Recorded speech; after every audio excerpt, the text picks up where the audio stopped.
Yesterday I was working on my website and I came across a paragraph that I wrote some time ago, and I thought, it's really quite relevant for today and what's happening in the world. And what it was I wrote, "Uncertainty is never a welcome visitor," and this is especially true when it concerns health. In fact, when an unexpected health crisis or change lands at our doorstep, we'll do just about anything to make that go away. But yet, no matter how well we barricade that door, the unwanted effects of an unexpected illness or a life-changing injury or age-related complication can seep through the door and really rock your world. So I thought about that, and I thought, the coronavirus pandemic that we're all living through right now really has rocked our world.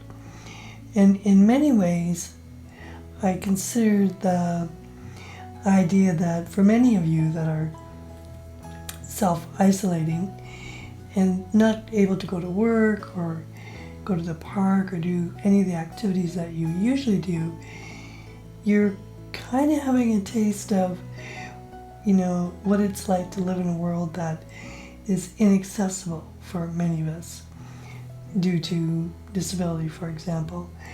So I thought, well, that was interesting, but I'm sorry that you're having to do that. But the other thing that I wanted to mention to you was there's two emotional states, I guess I would call them, that I've discovered over the years of my working with people and, of course, coping with my own progressive disability that I've found really helpful. Now, one is fear and the other is faith. Now, fear is very interesting because, it unfolds differently for everybody, really. And there really is an unhealthy level, of course, and a healthy level. Now, the unhealthy level of fear is when, you basically want to run away from the situation. You don't really want to know the information you need. And this is when I would say to people that, denial is a beautiful thing because it allows you to lounge in the, hammock of denial so that you can avoid whatever is going on. And in many ways, for some people, it's a necessary preparation. So while we are very concerned about seeing people out in the parks and perhaps doing things that we're being cautioned not to do, and some of that is having what I would say is an unhealthy level of fear. They're really not taking it in. Now, a healthy level of fear is basically the level that causes you to pay attention. You are able to take the information in and really face it head on and understand that we're all standing in a space of uncertainty right now.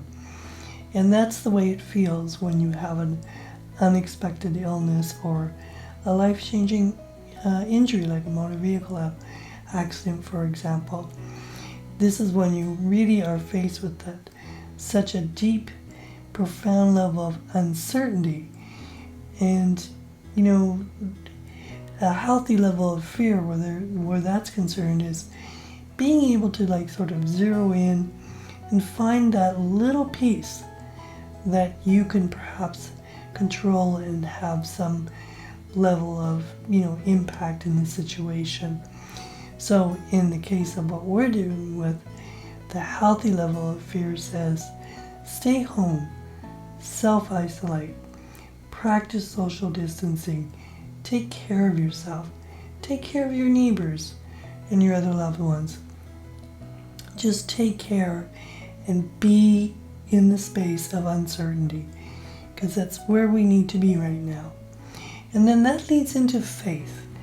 Now, I'm not talking about any particular religion in particular, other than looking at what they share in common. Now, all of them share that, we have this belief, this understanding that there's something much greater beyond ourselves. Who tells the tulips to, rise when they do? There's so much that we don't know. So, but we're okay with that because, we can't understand everything. But there's that faith in knowing that there's something much greater beyond ourselves. But again, reeling that back down to the level that you can understand, having faith in yourself, having faith in your medical team in this situation of when you're dealing with profound illness, and having, in this case, having faith in our country and the directions that we've been given to take care of ourselves, and hopefully our economy, and how we will all bounce back from this profound event that we're experiencing. So if I could encourage you to do two things.